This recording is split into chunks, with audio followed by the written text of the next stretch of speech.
Materi kita selanjutnya adalah about analytical exposition. Jadi, apa sih analytical exposition itu? Analytical exposition is a text that elaborates the writer's idea about the phenomenon surrounding. This text will only persuade the readers that the phenomenon or issues are important or worth it to be discussed by providing the arguments or opinions to support the topic.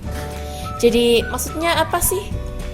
Analytical exposition text itu berisi pemikiran penulis tentang hal-hal yang terjadi di sekitarnya, baik benda, kejadian, ataupun tempat. Teks ini termasuk dalam argumentatif teks karena menunjukkan suatu pendapat atau argumen terhadap sesuatu. Jadi fungsi sosialnya adalah untuk meyakinkan pembaca bahwa topik yang dihadirkan adalah topik yang penting untuk dibahas.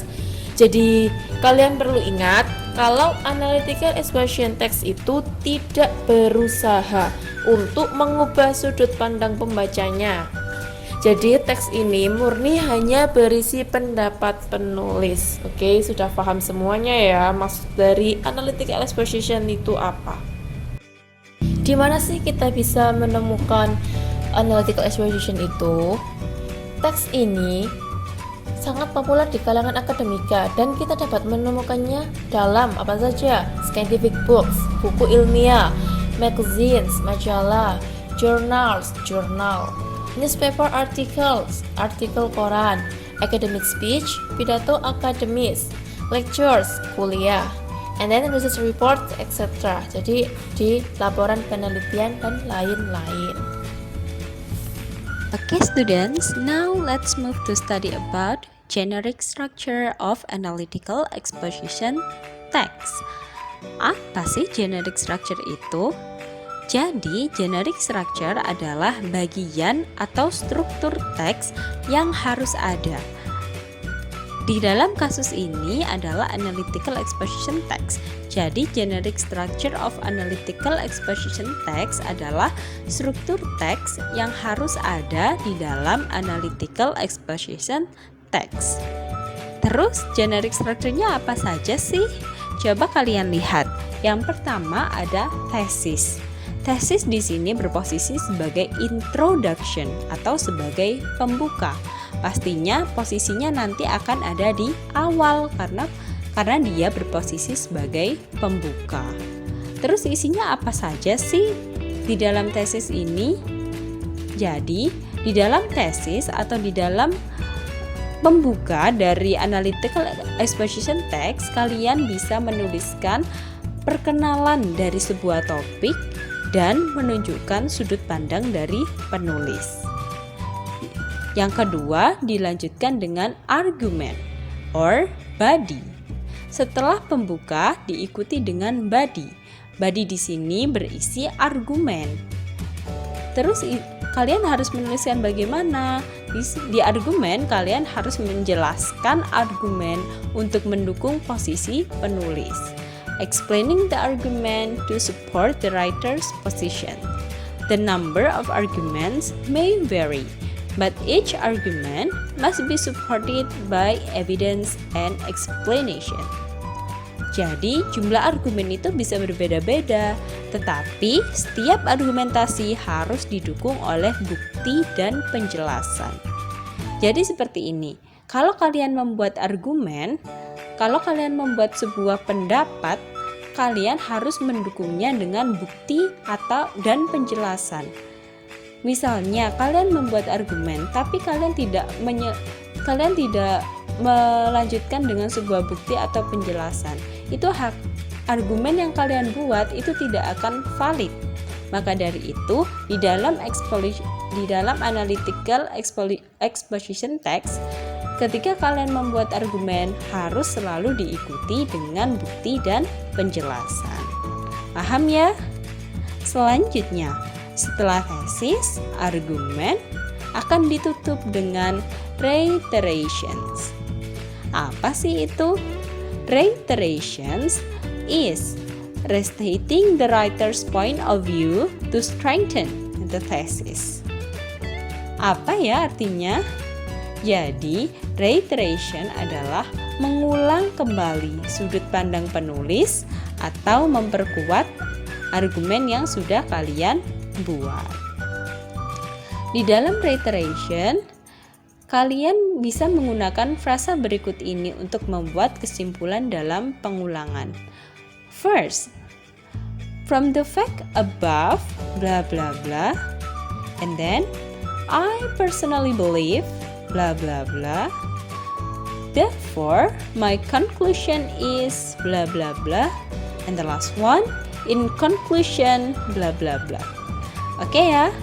Jadi sebenarnya ketika kita belajar tentang analytical exposition text, ini sama halnya ketika kalian mengikuti sebuah kompetisi debat. Ketika kalian membuat materi pada saat case building, pasti kalian akan disuguhkan dengan tesis, argumen, and also reiteration. Kalian harus membuat tesis untuk mengenalkan kasus yang sedang kalian gunakan untuk berdebat. Setelah itu kalian melanjutkan dengan membuat argumen yang diikuti dengan definisi dan bukti-bukti dan ditutup dengan reiteration yang berisi penguatan untuk argumen yang sudah kalian buat. Seperti itu ya teman-teman. Paham kan? Okay, now let's move to the purpose of analytical exposition text. Jadi sebelumnya kalian kan sudah belajar tentang definisi, generic structure, and so on and so forth. Tapi sebenarnya tujuan dari analytical exposition text ini apa ya? Ada yang tahu? Kalau belum tahu, yuk kita simak. Oke ya, jadi tujuan yang pertama, to persuade the readers that idea is important matter. Artinya, untuk meyakinkan pembaca bahwa ide itu penting. Secondly, to persuade the readers or listeners that there is something that certainly needs to get attention. Untuk meyakinkan para pembaca atau pendengar bahwa ada sesuatu yang tentunya perlu mendapat perhatian. And the last one, to analyze a topic and to persuade the reader that this opinion is correct and supported by arguments. Menganalisis suatu topik dan meyakinkan pembaca bahwa pendapat ini benar dan didukung oleh argumen. Jadi, pentingnya mempelajari tentang analytical exposition text di sini, kita sebagai siswa akan belajar berpikir lebih kritis tentang suatu hal. Misalnya, ada suatu pendapat, kita tidak akan menelan mentah-mentah pendapat itu begitu saja ketika kita belajar tentang analytical exposition text. Tapi, kita akan lihat apakah pandangan itu atau opini tersebut benar, bagaimana caranya dengan mengumpulkan definisi serta bukti-bukti. Seperti itu ya teman-teman. Paham kan? Next, about the characteristic or language feature of analytical exposition text. Karakteristik atau fitur bahasa teks eksposisi analitik. Dalam BPT ada 6 karakteristik dari teks eksposisi analitik. For number 1, using relational process, relationship between and among leaders, workers, followers, partners, co-workers, etc. People knowing and caring about people. Jadi maksudnya adalah menggunakan proses relasional, hubungan antara dan di antara pemimpin, pekerja, pengikut, mitra, rekan kerja, dan lain-lain. Orang yang mengetahui dan peduli tentang orang. Number 2, using internal conjunction, elaborating and itemizing steps in an argument. Firstly, secondly, next, finally.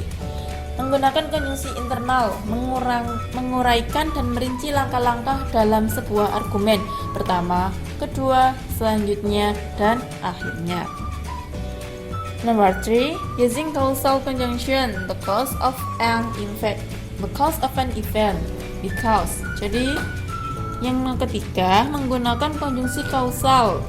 Konjungsi kausal itu bagaimana sih? Itu menyebabkan suatu peristiwa karena. Number 4, using simple present tense. For example, Bruno is quite boy. Menggunakan simple present. Contoh simple presentnya bagaimana? Bruno is quiet boy. Bruno adalah anak pendiam. Jadi di sini berfokus pada peserta manusia dan non-manusia umum. Misalnya apa? Mobil, polusi, mobil bensin bertimbal dan lain-lain. Next, using compound and complex sentence. The compound sentence is made up of two independent clauses joined by an coordinating conjunction. For, and, nor, but, or, yet, also, and a comma or by a semicolon alone. For example, the pirate captain lost her treasure map, but he still found the buried treasure. A complex sentence combines a dependent clause with an independent clause. When the dependent clause is placed before the independent clause, the two clauses are defined by a comma. Otherwise, no punctuation is necessary. So for example, because the soup was too cold, I warmed it in the microwave. Jadi, nomor 5 itu menggunakan kalimat majemuk dan kompleks. Kalimat gabungan terdiri dari klausa independen yang digabungkan dengan konjungsi koordinasi untuk, dan, atau, tetapi, atau, belum, atau lebih, dan koma atau titik koma saja. Seperti contohnya, Kapten bajak laut kehilangan peta hartanya, tetapi dia masih menemukan harta karun yang terpendam. Kemudian kalimat kompleks. Kalimat kompleks adalah kalimat yang menggabungkan klausa dependen dengan klausa independen. Jika klausa dependen ditempatkan sebelum klausa independen, kedua klausa tersebut dibagi dengan koma. Jika tidak, tanda baca tidak diperlukan. Seperti contohnya, karena supnya terlalu dingin, koma, saya menghangatkannya di microwave. For the last, use words that link argument such as firstly, secondly, and reasoning through causal conjunction such as in addition, furthermore, however, therefore. Menggunakan kata yang menghubungkan argumen seperti pertama, kedua, dan penalaran melalui konjungsi kausal seperti sebagai tambahan, selanjutnya, oleh karena itu. Okay, the last one, Miss Iim wanna give you the example of analytical exposition text. So guys, you can see in this slide, Miss Iim give you a very simple example of analytical exposition text ya. Jadi, sebenarnya example ini mengacu kemana sih? Yes, betul sekali. Jadi, example di sini mengacu kepada generic structure. Apa yang tertulis di sini adalah bagian dari generic structure of analytical exposition yang sudah kita pelajari. Nggak percaya? Kita cek yuk. Yang pertama tadi di generic structure ada apa ya? Yes, exactly. There is a thesis to be the introduction. Tesisnya berisi apa tadi? Ya, introducing the topic and indicating the writer's point of view. Memperkenalkan topik dan menunjukkan sudut pandang penulis. Yuk kita cek di sini di PPT-nya. Pada example di sini, topiknya adalah Should Children Wear Hats at School? Itu adalah sebuah kasus ya teman-teman. Terus kalian membukanya dengan kalimat I believe that you should always wear a hat at school when you are playing outside to stop you from getting sunburn. Kalimat I believe until sunburn di sini maknanya saya percaya bahwa kamu harus selalu menggunakan topi di sekolah ketika kamu sedang bermain di luar untuk menghindarkan kamu dari bahaya sinar matahari. Di sana itu kata I believe until sunburn bukan argumen ya, itu adalah tesis atau pembukaan yang berisi apa? Berisi apa teman-teman? Ya, berisi perkenalan dari sebuah topik dan menunjukkan sudut pandang penulis. Dari kasus Should Children Wear Hats at School, Penulis di sini percaya atau menganggap bahwa memang kamu harus selalu menggunakan topi ketika di sekolah. Jadi yang pertama perhatikan, tesis berisi apakah kamu sebagai penulis setuju atau tidak dengan kasus yang sedang dibahas. Ketika dia mengatakan setuju, itu berarti nanti argumen-argumennya harus mensupport dari tesis yang sudah dia buat. Lanjut ya. Argumen yang pertama. Di sini ada dua argumen ya, argument 1 and also argument 2. And both of them is part of the body.